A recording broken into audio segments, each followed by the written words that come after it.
Et si le summum de la sécurité, c'était de directement espionner les postes de travail de ses employés?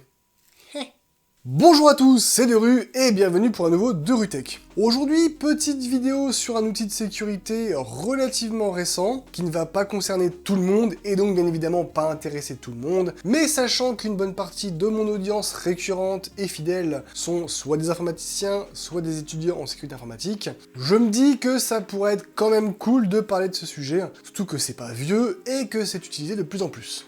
Dernière petite précision, avant de parler enfin du sujet qui nous intéresse, à l'origine, cette vidéo aurait dû être une réponse à la vidéo de Underscore, détecter les hackers et les malwares sur son ordi, sortie en avril 2024, une émission du youtubeur Micode. Le problème, c'est que suite à de nombreux retours négatifs et aux critiques, Micode a supprimé la vidéo pour ne pas laisser en ligne du contenu avec des erreurs, des approximations et des maladresses, et a à la place sorti une vidéo d'excuses et d'explications. Cela étant dit, nous pouvons enfin nous attaquer au sujet de cette vidéo, l'EDR, l'Endpoint Detection and Response. Alors, maintenant que vous savez de quoi on va parler, faut que je vous parle d'autre chose.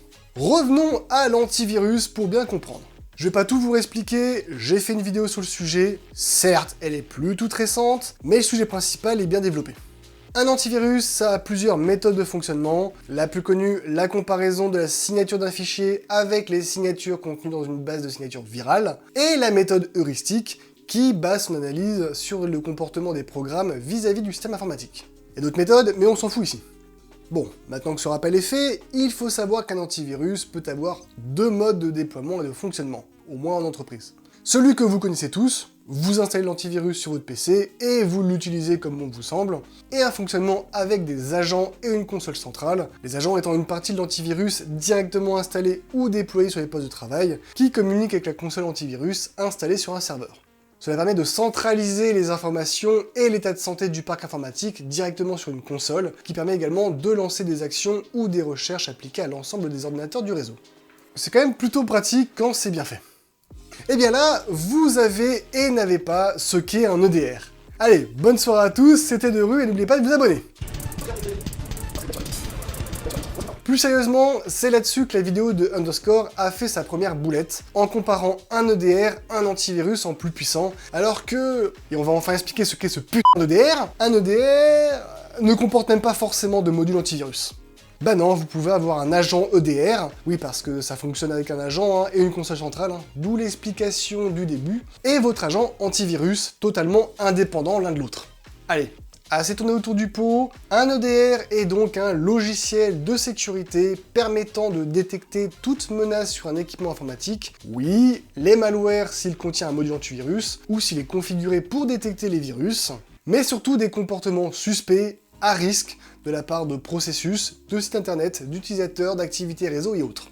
Wikipédia résume plutôt bien ce qu'est un EDR, mais je modifierai plutôt leur explication en disant que l'EDR est la fusion entre un antivirus, un IDS, un système de détection d'intrusion, et un pare-feu, et peut-être même un proxy, mais là-dessus j'ai des doutes, mon utilisation des EDR commence à dater.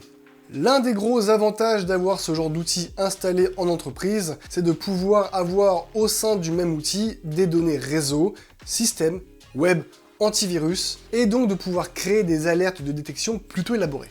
Enfin, en fonction des EDR, j'en ai utilisé que 2,5 pour le moment, et demi parce que le dernier que j'ai utilisé, CrowdStrike, dont on parlait il y a quelques temps dans la vidéo sur la panne mondiale de Windows, on ne pouvait pas tout faire dessus, certaines actions étaient réservées aux analystes CrowdStrike.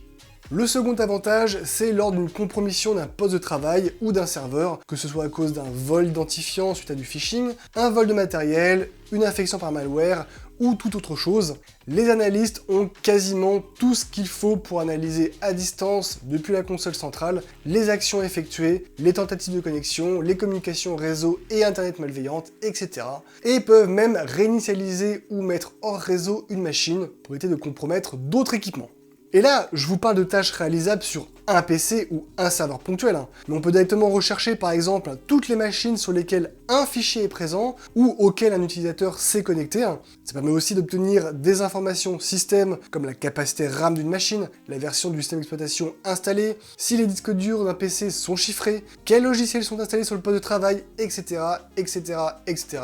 L'outil est terriblement puissant et terriblement cher aussi.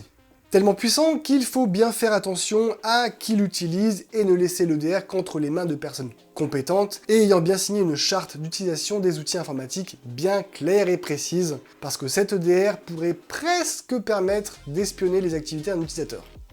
On ne peut pas voir en direct les actions réalisées sur une machine, mais comme la plupart des actions réalisées sur un ordinateur sont enregistrées dans des journaux d'événements, tout en étant horodaté, on a un bon aperçu de ce que quelqu'un fait.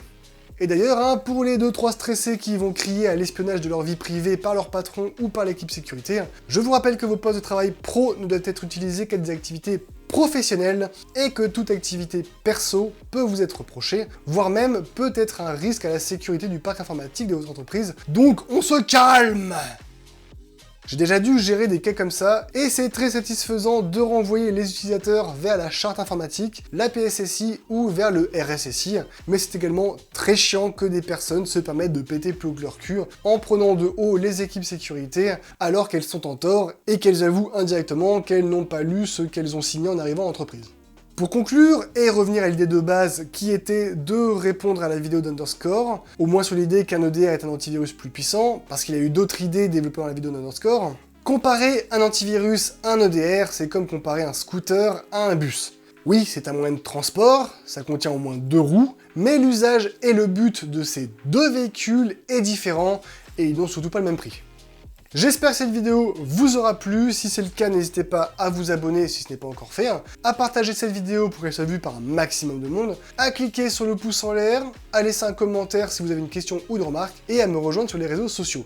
Sur ce, je vous souhaite une bonne nuit, bonne soirée, bonne journée, et n'oubliez pas, la sécurité est l'affaire de tous. Ciao!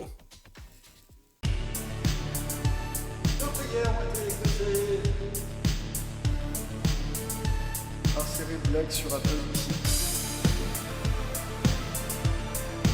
Blague sur Apple ici. Bon, c'est bon, ça va, on a compris.